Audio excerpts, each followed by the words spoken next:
I would like to start this video with a quote because awakening or gaining some kind of insight is often not only accompanied by all those nice things such as those descriptions of light, peace and quiet. Of course they are part of it, but there are definitely also other things which I recognized. So let me come right to the point. As you probably know, as more as you're meditating, doing yoga, like really working on consciousness, as more sensitive you become. And with this, not only sensitive to quiet and light and peace, but also to pain and suffering. And of course, it makes sense that this increased sensitivity to life has a certain price that you need to pay. It's sensitivity to life, so to everything, both good and bad, if you want to call it like this. But it actually sucks that you don't really have a choice. So for those ones who are not familiar with that, it's just like this, that as more as you realize what is going on in terms of consciousness, as more you progress, you realize, or I realize, that I do not really have an influence on anything. It feels like everything has just been determined, because you cannot go back and just erase that gained insight or knowledge. I mean, you can stop meditating, trying to be unconscious and all those things, but deep inside you know that like it's not true, it doesn't make sense, it's not authentic. So earlier or later you're going to stop with that bullshit. So it doesn't really make sense, because you're more sensitive and really see and feel the results of all those actions that you do, and you can't really pretend you're not responsible for it. So you don't really have a choice. It's just like my beard. I don't cut it off, I just let it be the way it is, even if other people and even myself do not really understand why I'm doing that. It's just how it is. And it makes it more difficult to deal with certain things, especially when you're so sensitive, and certain things can piss you off very quickly.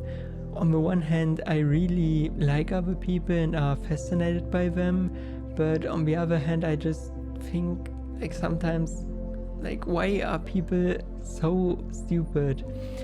But then I just think, okay, I'm also not perfect, I'm also doing mistakes, so yeah, that kind of helps. And of course, I don't want to treat others badly, but it's such a conflict to get everything together. On the one hand, to act morally and also naturally, but then also doing this in this, I don't know, in this new state. I don't know how to call it, so yeah. To wrap it up, you cannot be as ignorant as you were before concerning suppressing certain types of emotions or thoughts. It just doesn't work. And I mean, I never really needed to go through some shit, but if you think about people who bury tons of misery in their lives, and when they are facing those things during meditation, I mean, you will see those things, but not out of the perspective of the witness that there's some distance between you and the thoughts, probably negative thoughts. No, like it hits you directly, and I think it can be very intense. So this is probably really hard for some people, how they need to go through all those things if they work on themselves and they don't really have a choice, if you realize this. I think it can be very challenging on an emotional and maybe on an existential level for those kind of people.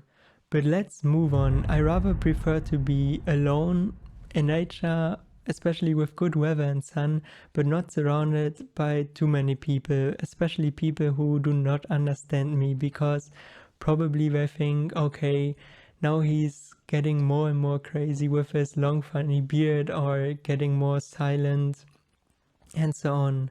But actually, out of my perspective, it's the other way around. As more as I progress, I kind of think, okay, wait, actually I'm the one that is getting more and more sane. But as sane as I become, as crazier I appear in the eyes of all those other people who are completely different. And I can tell you that's okay, honestly. But if there are so many people who are coming to you and are telling you those kind of things, it's really annoying and hard to ignore it, because you can't really push it away due to this increased sensitivity. And if you're going to tell them, I'm not crazy, actually you are the one that is really mad, they are even more convinced that you are crazy, because this is what a crazy person would say, right? Therefore, often it's smart to simply listen to them, be quiet, let them be, accept it, and go on with your stuff. It's also fine to distance yourself from people who are not doing you any good, even if these are good friends. Later on, they probably realize what was going on, or maybe not, but then that's also fine. However, one possible result is that you do not have many friends that truly understand you, because you distanced yourself more and more.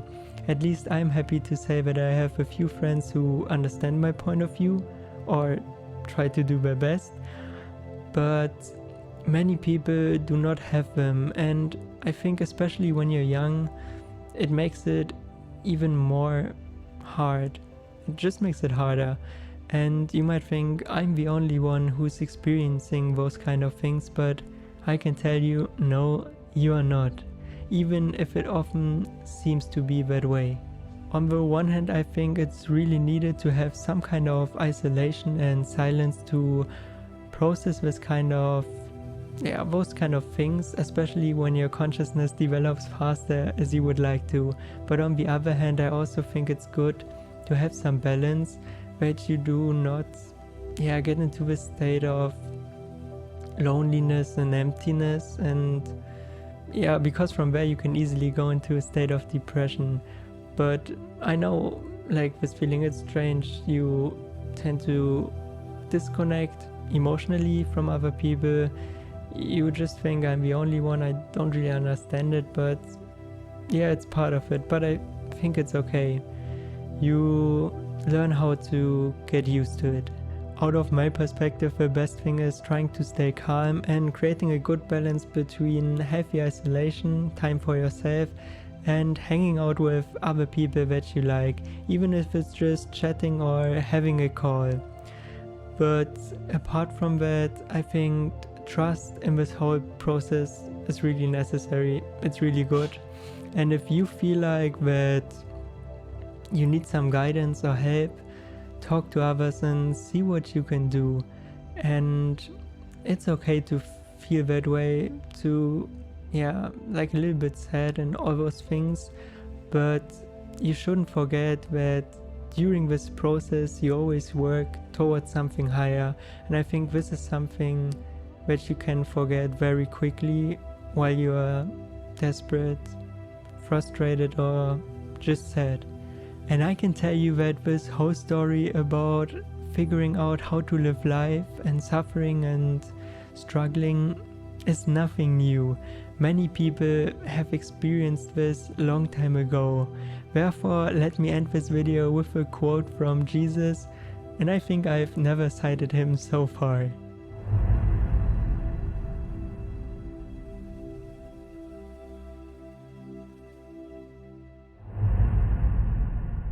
My name is Till, and this is Till Talk.